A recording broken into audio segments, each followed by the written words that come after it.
Role, समोसे, पकोड़े अगर आप लोगों का खाकर दिल भर गया है तो बनाइए इफ्तारी में खस्ता करारी और चिकन कचौरी। ये कचौरी इतनी खस्ता और करारी बनेंगी कि मुंह में जाते ही घुल जाएंगी। बाजार से कई गुना ज्यादा बेहतर घर पे बनकर तैयार होती हैं। रमजानों में बनने वाली इफ्तार के लिए ये खास रेसिपी है। बिस्मिल्लाहिर्रहमानिर्रहीम। अस्सलाम वालेकुम व्यूवर्स, मैं हूँ शेफ जाहिदा। आप देख रहे हैं मेरा यूट्यूब चैनल रेसिपी बाय मी। आप सबको मेरे चैनल रेसिपी बाय मी में वेलकम है। आज मैं अपने किचन में आप लोगों के लिए लेकर आई हूँ बहुत ही खस्ता, बहुत ही करारी, लच्छेदार चिकन कचौरी। ये चिकन कचौरी मैं आप लोगों को बहुत ही आसान तरीके से बनाना सिखाऊंगी, तो वीडियो को एंड तक लाजमी देखिएगा। तो आइए इस आसान और मज़ेदार सी रेसिपी को बनाना स्टार्ट करते हैं। तो इसे बनाने के लिए यहाँ पे सबसे पहले इसकी डो रेडी कर लेते हैं, जिसके लिए यहाँ पे मैंने लिया है बोल में 2 कप मैदा, 1 टीस्पून नमक ऐड करेंगे, 2 टेबल स्पून घी ऐड करेंगे और इसे अच्छी तरह से मिक्स कर लेंगे।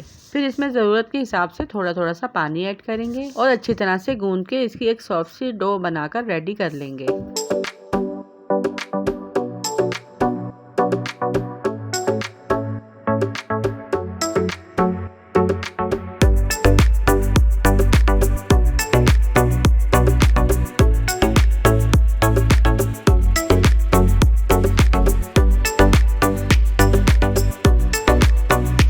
डो का जो मैदा है देखिए हमने यहाँ पर अच्छी तरह से गूंद लिया है और ये इस तरह से सॉफ्ट होना चाहिए।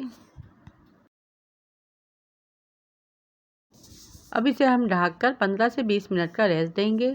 अब इसके अलावा दूसरी साइड में एक बॉल में हाफ प्याली घी ऐड करूँगी, 4 टेबल स्पून कॉर्नफ्लोर ऐड करूँगी, half tea spoon baking powder add करूँगी और इसे अच्छे से चमचे की मदद से मिक्स कर लूँगी और फिर इसे हम आधे घंटे के लिए फ्रीजर में रख देंगे ताकि ये ठंडा होने के बाद जम जाए। ये जो पेस्ट बनके हमारा तैयार हुआ है ये हम कचौरी बनाने में इस्तेमाल करेंगे। इससे कचौरियाँ हमारी बहुत ही खस्ता बनकर तैयार होंगी। अब चलते हैं कचौरी की स्टफिंग बनाने की तरफ, जिसके लिए यहाँ पे मैंने 1 प्याली श्रेडेड चिकन ली है। पैन में सबसे पहले मैं 2 टेबल स्पून ऑयल ऐड करूँगी, फिर इसके अंदर ये श्रेडेड चिकन ऐड कर दूँगी, इसे अच्छे से मिक्स कर लूँगी और फिर इसके अंदर कुछ मसाले ऐड करूँगी। 1 टीस्पून कुटा धनिया, 1 टीस्पून जीरा पाउडर, 1 टीस्पून कुटी लाल मिर्च, 1 टीस्पून नमक, 1 टीस्पून काली मिर्च पाउडर, 1 टीस्पून लहसुन पाउडर। ये सारे मसाले चिकन में ऐड करने के बाद इसे अच्छी तरह से मिक्स कर लेंगे।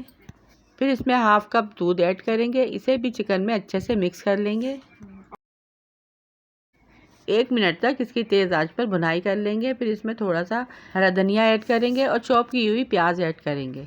प्याज यहाँ पे मैंने एक मीडियम साइज़ की ली है, जिसे मैंने बारीक बारीक चॉप कर लिया था। 1 से 2 मिनट तक इसे तेज़ आंच पर पकाकर फिर चूल्हे का फ्लेम ऑफ कर देंगे। और यहाँ पे हमारी बहुत ही मज़ेदार कचौरी की स्टफिंग बनकर तैयार है।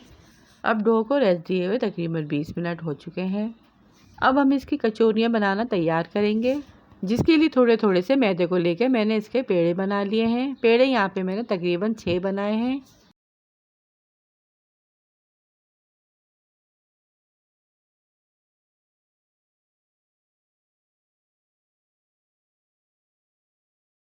दो कप मैदे से आपकी आसानी से 6 कचौरियाँ बनकर तैयार हो जाएंगी।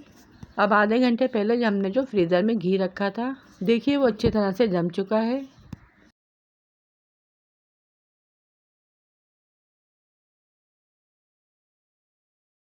अब एक पेड़े को हम काउंटर पे रखेंगे और हाथों की मदद से इसे अच्छी तरह से चारों तरफ फैला देंगे।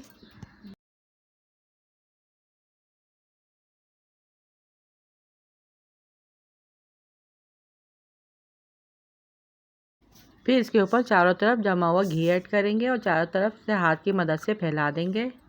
दोनों साइड से इसको फोल्ड कर लेंगे और एक अच्छा सा पेड़ा बना लेंगे।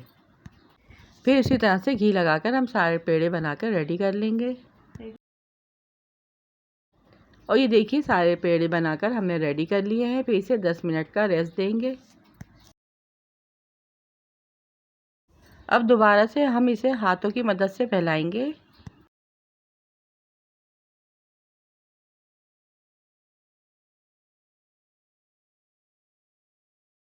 दोनों साइड से फोल्ड करके इसका पेड़ा बना लेंगे, लेकिन याद रहे कि दूसरी दफ़ा में हमें इसमें घी ऐड नहीं करना है।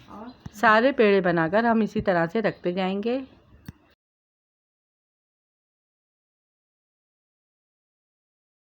और फिर दोबारा से इसे 10 मिनट का रेस्ट देंगे।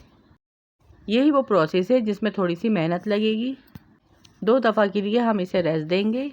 यकीन कीजिए कि तभी आपकी कचौरियाँ इतनी खस्ता और लच्छेदार बनकर तैयार होंगी, जैसे आपने अभी बाहर से मंगवाई हों। अब 10 मिनट के बाद हम कचौरियों को बनाना स्टार्ट करेंगे। एक पेड़े को उठाकर हम इसको हाथों की मदद से फैलाएंगे। फिर जो चिकन की स्टफिंग हमने रेडी करी थी वो इसमें ऐड करेंगे। फिर आमने सामने के कॉर्नर को आपस में मिलाएंगे। चारों कॉर्नर को आपस में मिलाकर हम अच्छी तरह से फोल्ड कर लेंगे और चारों तरफ से इसे लॉक करके हम इसका अच्छा सा पेड़ा बना लेंगे। याद रहे, कचौरी आपकी कहीं से खुली नहीं होनी चाहिए, वरना जो स्टफिंग है आपकी बाहर आ जाएगी और अंदर घी भर जाएगा। अब एक एक करके हम सारी कचौरियाँ इसी तरह से बनाकर रेडी कर लेंगे।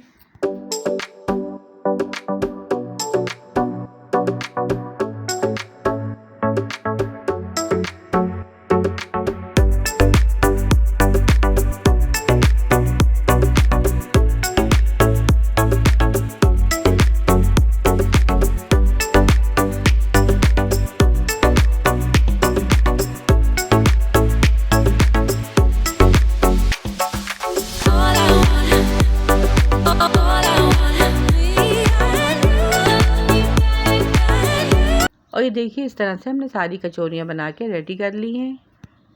अब चलते हैं इन्हें फ्राई करने की तरफ, जिसके लिए कढ़ाई में मैंने तेल को अच्छे से गर्म होने रख दिया था।